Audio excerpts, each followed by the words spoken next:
Hello, my name is Marie Ryan, and here is my presentation on the ethical implications of mobile digital devices in New South Wales secondary schools.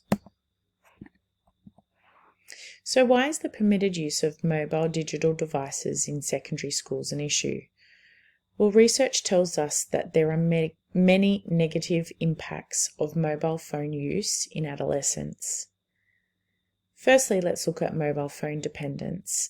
This can be an obsession with the device, excessive use without restraint, addictive tendencies. This mobile phone dependence can lead to mental health disorders, which include depressed mood and suicidal symptoms. Furthermore, mobile phone dependence can lead to social interaction issues, with a reduction in face-to-face contact amongst peers, negative effects on their relationships, and behavioural problems within school. Furthermore, exposure to inappropriate material is a real concern. Children have access to adult content online. This includes images such as pornography at their fingertips. They can access damaging websites and blogs promoting self-harm and eating disorders.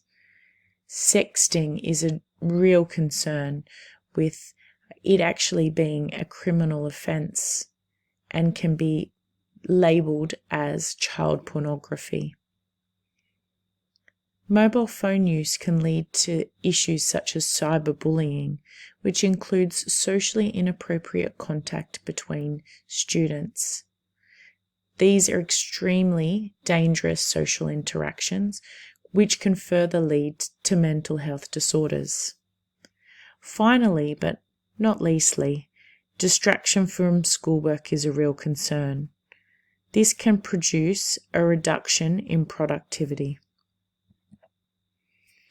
So what does the New South Wales Department of Education and Training have as their current policy? The policy is titled Student Use of Digital Devices and Online Services. In Section 1.4, the policy states that secondary school principals, in consultation with their school community, can restrict or permit student use of digital devices and online services in all school-related settings, including at recess and lunch. This policy allows for decisions to be made at a school level.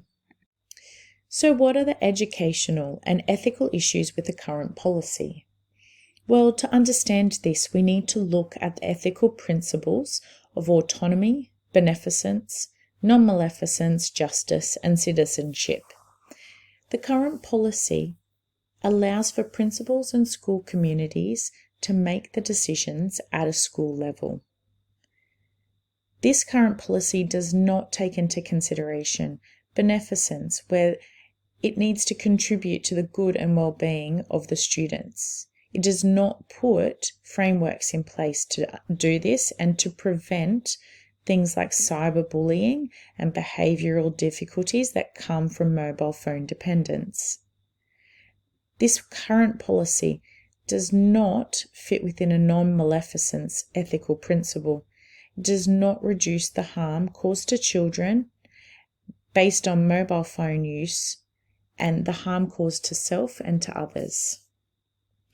The current policy also does not acknowledge that younger students do not have the capacity to self-regulate their mobile phone use and therefore need to be assisted in developing these skills. So, is there an alternative to mobile digital device policy? Well, this is the policy that I propose. For years 7 to 9, there would be a complete restriction of mobile phones. For years 10 to 12, we would see a permitted use of mobile devices, but this would be in designated locations and at specified times. In addition to this, I would recommend that there be mandatory digital licenses, cyber safety education for students, including changes to the curriculum, and professional learning for teachers in cyber safety education.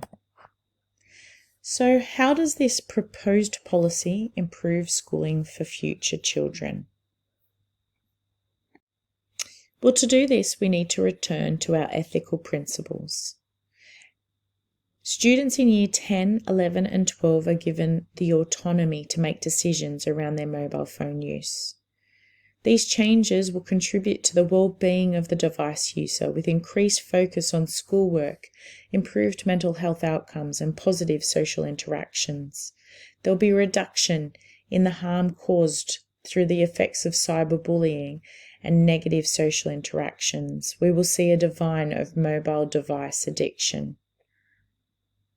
Finally, this policy acknowledges older students have an increased capacity to self-regulate use, as well as recognise their ability to develop healthy habits relating to mobile phone use.